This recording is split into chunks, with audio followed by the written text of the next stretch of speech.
It's because we have a nice rally going on our hands here. Dow up 300, Nasdaq up 250. It's come down a little bit from where we opened the market, but that's still solid rally. Thomas Hayes joins me to inspect this market gain here. Let me get this right. I read your stuff.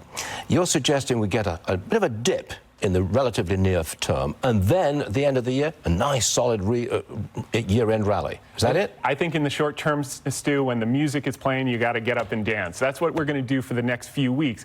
However, we've got the first Fed cut coming in September. I think it's going to be a case of buy the rumor, sell the news, a little volatility after that first cut, a little volatility into the uncertainty of the election.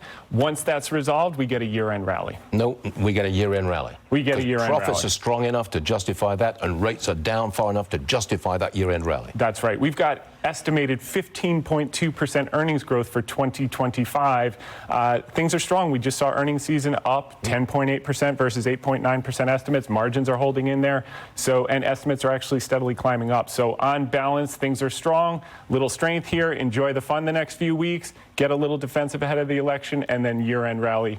We're constructive looking out in the intermediate term. Do we get a year-end rally if Kamala Harris is the next president of the United States? I don't want to get political with you, but that's an important question. It's no question. I think the number one thing for the stock market, look, one candidate is pro-business, one candidate is pro-government. So there is that dichotomy right there. What the stock market needs to see historically is gridlock. They want politicians to be able to do less. So long as one party doesn't get all three branches, then we'll be certainly okay. You've got a couple of stock picks. I want to start with GXO Logistics. Where is it now? Oh, $48 a share. Where's it going? Okay. This stock fell 50%. Why? They do outsourced supply chain and logistics management.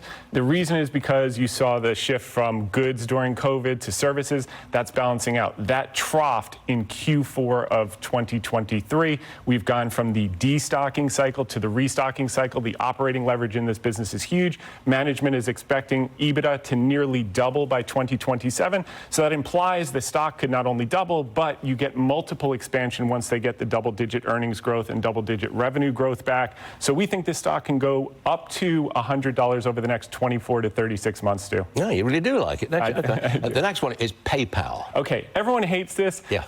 This is a great business. Why is it a great business? Because Alex Chris came from Intuit. He ran half the business at Intuit. The stock was a 38 bagger while he was there. He's come into PayPal. He's increasing the margins. He's got this branded checkout called that increases conversion to 50% at the checkout to 80%. What does that mean? It means he can charge more. So margins are going up. They were supposed to do $5 billion of free cash flow this year. He said, no, we're not going to do $5 billion. We're going to do $6 billion. Oh, and by the way, we're not going to buy back $5 billion of stock. We're going to buy back $6 billion of stock. This thing is turning the corner. 429 million accounts.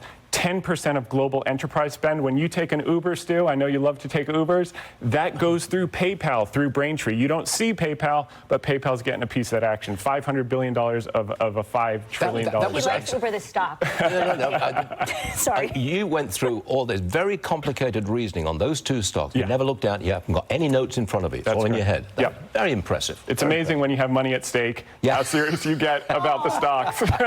Well said, son. Well said. Thomas, thanks for joining us. Thomas, thanks for having me, Stu. All right.